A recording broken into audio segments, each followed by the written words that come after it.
Watching a film these days. First, we're researching film synopsis, reviews, deciding whether or not it is worth our time, because suddenly, time becomes valued. Finally, you're about to watch the film when you realize streaming platforms don't have that film anymore.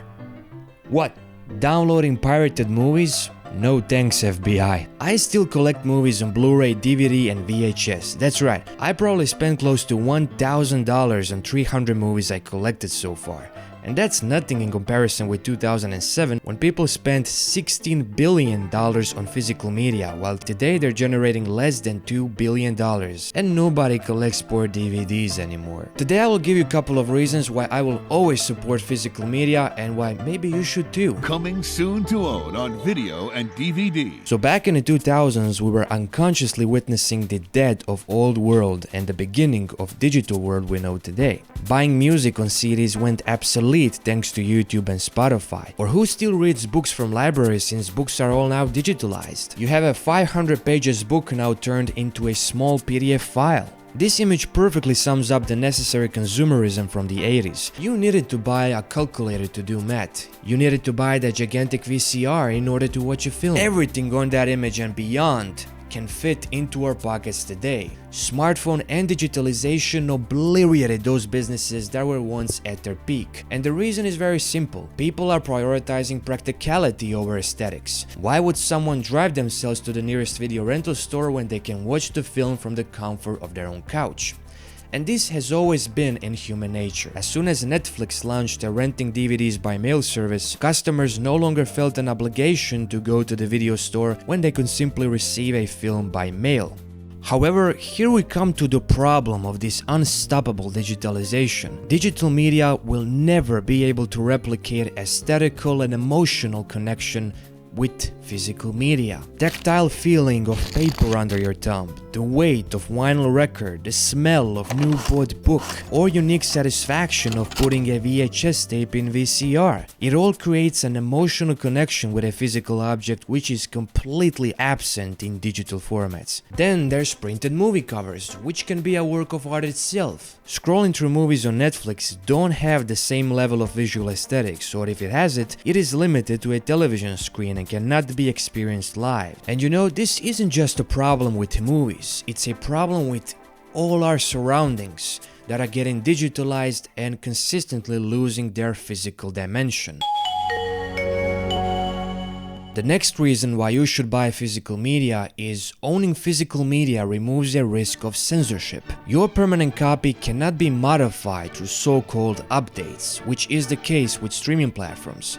So some films have become controversial over the years due to changes in our society. Don't beat me, massa! So censorship, which primarily arises from political correctness, which you've probably heard of, it focuses on avoiding behavior or expressions that can be interpreted as offensive to a certain social group. This seemingly positive concept has grown, unfortunately, into a form of dictatorship, the so-called cancel culture. As a great example, in William Friedkin's The French Connection, a short racial slur was removed from the film. If they're allowed to remove a short scene from the film, it doesn't stop them to further butcher the film. They say even Home Alone couldn't be released today. Are you freaking kidding me? What's the problem with Home Alone? Gone with the Wind is considered the highest grossing film of all time, but it romanticized Southern Confederacy during the American Civil War, which shouldn't be surprising since the film came out in 1939. That was when World War II was yet about to start. But HBO Max decided to pull the film from its streaming service after a black filmmaker John Ridley was offended by the film. And that is the importance of owning a physical copy of the film, because you never know when they might censor it or remove it from streaming platforms. Your physical copy remains untouched, it is forever yours and nobody can take it away from you. Censorship shrinks directors' creative vision since they have to be careful about not being offensive. It is one of many reasons why today's films suffer from lack of thinking outside the box. And this reflects today's movies, particularly comedies. It is why you don't see movies like American Pie or Superbad anymore.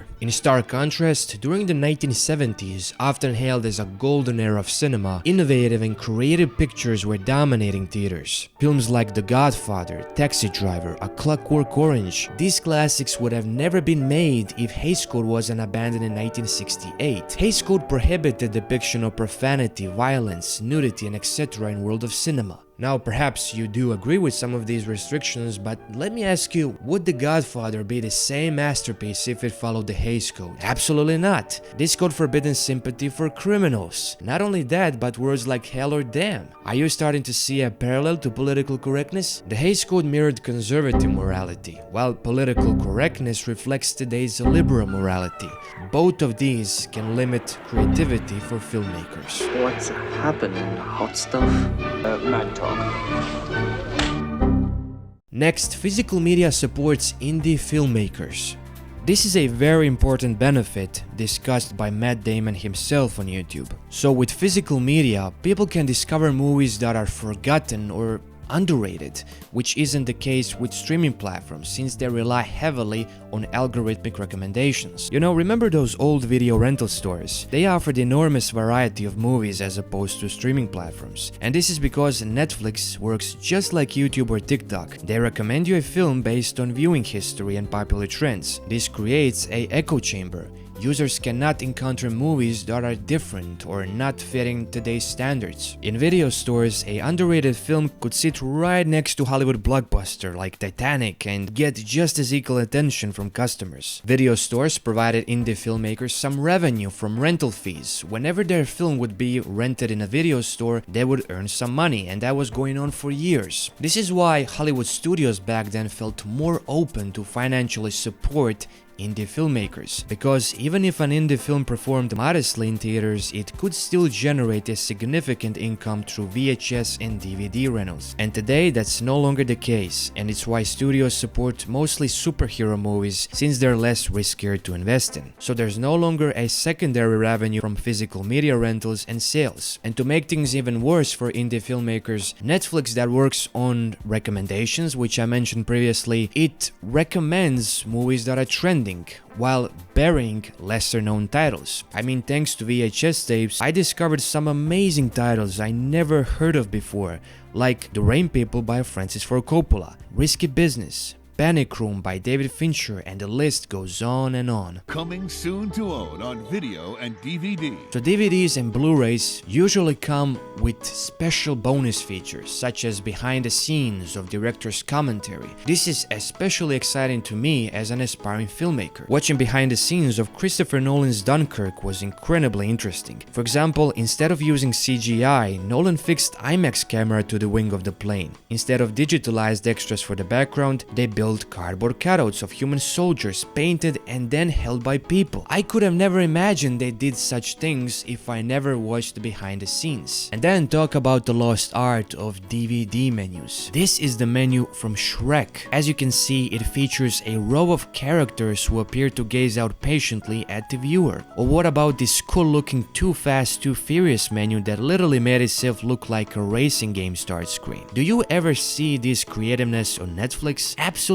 not. There's a static classic film cover, play button, and nothing else. That's it. Now we can also talk about the superior image and sound quality of 4K and Blu-ray movies, and I won't go too much into details there since it perfectly makes sense, but basically 4K and Blu-ray movies offer you a uncompressed image and sound quality, whereas streaming platforms compress it to a certain percentage. The comparison is best noticeable in something called the bit rates, measured in mbpc. The higher the bit rate, the more pronounced details are in frames such as textures like grass, water, or fire. 4K Blu-rays range from 90 to 128 mbpc, and streaming platforms operate at bitrates between just 8 to 16 mbpc. The reason for such high compression is to deliver content more smoothly over internet. So whenever you're watching a film on Netflix, you're basically watching just 25% of image and sound quality. Now, let's cut all the BS. I know collecting movies can be an expensive hobby. I started collecting movies back in 2016 or 15, and I remember buying first DVDs in ordinary stores, and each costed around 10 euros. So then later I discovered this one site where I could buy DVDs from 2 to 5 euros. On Christmas holidays they have a discount and some DVDs are only 50 cents. And same basically for Blu-ray.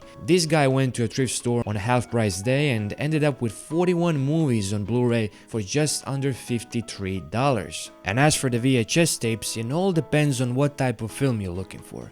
If you're looking for something like How to Lose a Guy in 10 Days, it probably won't cost much. This one cost me only, I think, 80 cents or something like that. But let's say if you're looking for a film like Pulp Fiction, I've seen some guys selling Pulp Fiction for even 20 euros. That's 20 euros. I would never buy a film on VHS that expensive. This Pulp Fiction over here, which is in perfect condition by the way, I bought for only 1 euro. That's 1 euro. Which just goes on to prove the importance of doing your research before buying movies, and not just movies but anything. You can seriously find movies for dirt cheap these days with a little extra research, because the truth is, these are the worst times for movies on physical media. So thank you guys for hanging out with me today. I'm preparing some popcorn, gonna watch Goodfellas. Thanks for watching guys, and see you in my next video.